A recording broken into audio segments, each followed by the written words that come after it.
This is not the first time Nollywood is making a movie that has to do with the military, and this is another one that they made. The movie plot is about this military guy up here, who actually is a major according to the movie, who served in the Northeast operation with his troops and encountered an unfortunate incident that led him to be withdrawn, evacuated on medical grounds, and his recovery followed up led to issues that had to be addressed, or else he was going to lose his family. The name of the movie is At Ease, and you can see the military guy there, just at the at ease position, just right there, yeah, right there. Okay, now let's go further into this, right? So the PTSD, which I'm going to state the name clearly there, but has to do with post-traumatic syndrome, actually is a thing for military guys, especially those that find themselves in war deployments. Some of them, after they come back, or if they are evacuated based on certain grounds, they actually suffer from PTSD. And this is where therapy comes in. I think Better Help is one of them. Not in Nigeria, though. Better Help is one of them that Mr. Bolin, his face will pop up there also, a former military personnel in the U.S. Army actually promotes, because he also suffered something of that such, and it was Better Help that he went to get help that has to do with psychology and all of that. Anyway, moving on. Now back to the movie. Is this movie worth watching? It's more than 2 hours. Again, I've done the job helping you guys watch a movie more than 2 hours to see if you guys are going to watch it or not. Now, let's go into details. This is going to be a full review, so just stay with me. The movie starts with them moving into an attack in the night in a terrorist location where they got intel that there were hostages and all of that. And they move into this place. This is now breaking into realism, deep realism of something of this nature. Now they move in there and they started attacking the location, the terrorist location, or the enemy location. So many flaws came in there, and you will see the pictures of the flaws. Number one, the headgears they were putting on were actually too reflective for such an operation, stating the obvious, too reflective. And they had glasses, what they call them, the protective goggles, also strapped to the headgear, something of this nature, strapped to the headgear. And that also created a ton of reflection. So in a real life situation, that's game over. They've seen you from quite a distance. And you could even see the reflections on the headgears and all of that. That was one. Two, they assaulted the location and eliminated the enemies. The next thing you should do was supposed to do the search. So you're supposed to search and confirm that all enemies are dead. But that was not what they did. They rather released the hostages, then decided to now start checking if the enemies were dead, or to confirm the kills. That was another big, no in such a situation. Normally, you want to do your check before you go ahead and do anything. Then, IEDs, which is improvised explosive devices, are actually very crazy looking things. I mean, you can see as simple as what they call it, a radio, a spoiled radio on the road or somewhere, and that could be an IED. So it's something we see now in nowadays warfare. People, enemies using improvised things around just to create an explosion.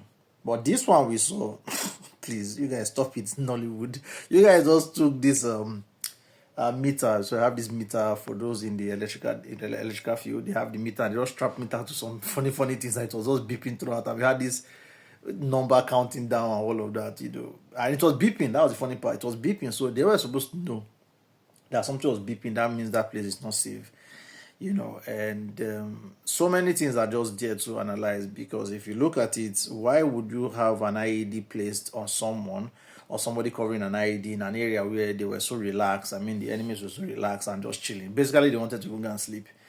So that, but it's a good setup anyway to create a story. And yes, the idea exploded and the guy went down and he woke up in a hospital, or it pans into a hospital. In the hospital scene, so many things to talk about.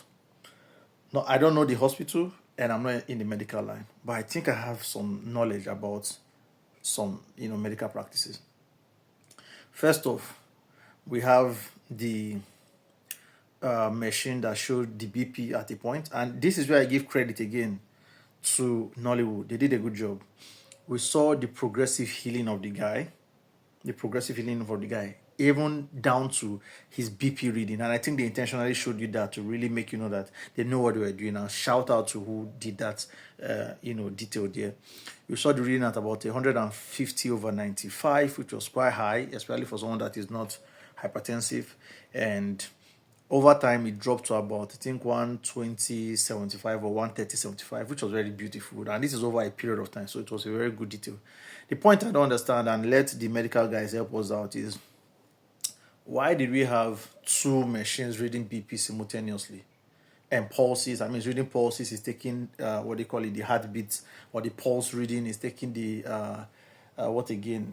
I've forgotten those numbers, what the numbers are for, but the BP value was there, the pulse reading, and I think the heartbeat, also the heartbeat count was there. And we have two machines, left and right, just strapped to the guy. So it didn't make any sense to me. Again, the reason why his wife and his son kept on wearing complete theater dressing.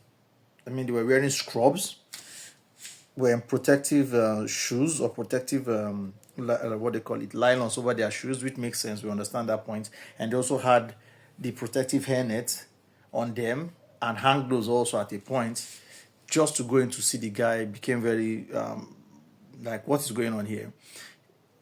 First of all, you're going to be spending a lot of money. That anytime you're going into your husband's ward or your husband's room, you have to buy, or they have to kit you up with all these scrubs and all those stuffs and everything. It doesn't make any sense. He's out.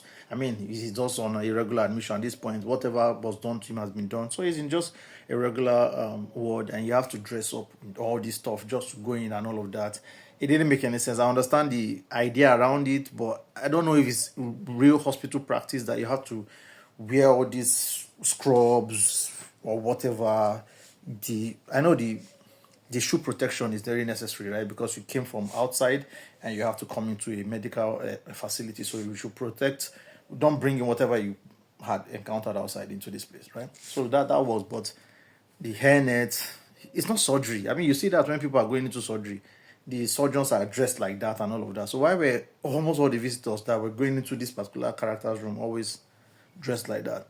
That's another point I pointed also in the hospital scene. But again, like I said, progression of healing. You could see the initial scar on his head, on other parts of his body. It was really big and not properly designed, which really tells you that the scar is still fresh. And over time, you could see that the scar, the makeup, shout out again to the makeup artist. They did a good job reducing the scar and really making it fine, looking like a scar that is really healing, and that was just beautiful. Extremely beautiful, I promise you. But again, for the same scar, there was a point he had a visit by a supposed medical general, and his scar had totally gone off. And you see the picture here. His scar was well faded in, it's there, but not as bad. Then the next scene after that, you could see the scar as thick as my finger. And I was like, what happened? Didn't you guys notice this part? Like, how do you guys move from healing scar to another very big scar and all of that? And so many other things are there to talk about in the movie, a ton of them. Him asking about his men. The men, unfortunately, they lost their lives, so he was the only survivor. But for someone that survived an IED explosion, I think the scars were just quite minimal. That's not a problem anyway. Then, again, the post-traumatic, the therapy side part of the movie is something I believe, I think he's mandated to do. He's supposed to be mandated to do it, and not have you gone or have you not gone. Because again, this guy is just coming from a situation. Summary, I don't think what he encountered here is enough for him to be going through all those things they put us in. It should have been more than that. So, like I said, I'm not sure what he went to, according to what we saw in the movie, was actually enough to cause the amount of PTSD that the movie was trying to showcase, you know. Because at a point his wife turned on the fan, and he actually panicked, you know, thinking or remembering shots. And don't forget, they didn't get any casualty as regarding when they were in combat. They actually got their casualty when there was an explosion. So the fan shouldn't be any trigger, but it was a trigger. And again, like I said, these are the little details that they might miss out, and we have to point it. Overall, which is the point we're waiting for, I promise you, if you don't watch this movie, you have missed. It's as simple as that. If you sleep on this movie, you've missed already. You've missed. This is a very thoughtful movie. Thoughtful in the sense that they drive in a message that soldiers should get therapy. And you can see what therapy actually did to the guy. So soldiers should actually get therapy. And it's a very useful way to treat illnesses that are not treatable based on swallowing pills and all of that. And also, it shows you what the life of a family of a soldier, you know, goes through, especially when they are ill. And I tell people sometimes, the man who is the soldier is not really the soldier or the fighter. It's actually the wife that's at home that is doing the whole fighting. I mean, a lot of psychological warfare going on in her head. She's fighting, thinking every time of her husband who is at the battlefield, and she's taking care of the family at the same time and also taking care of herself. It's a lot of work.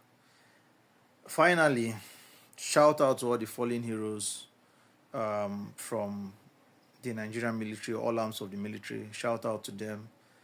Deepest condolences and respect to them. Also, shout out to the families and the wives that are, you know, carrying the family on their back while their husbands are out there, or their brothers and all of that are out there protecting the peace of the country as a whole.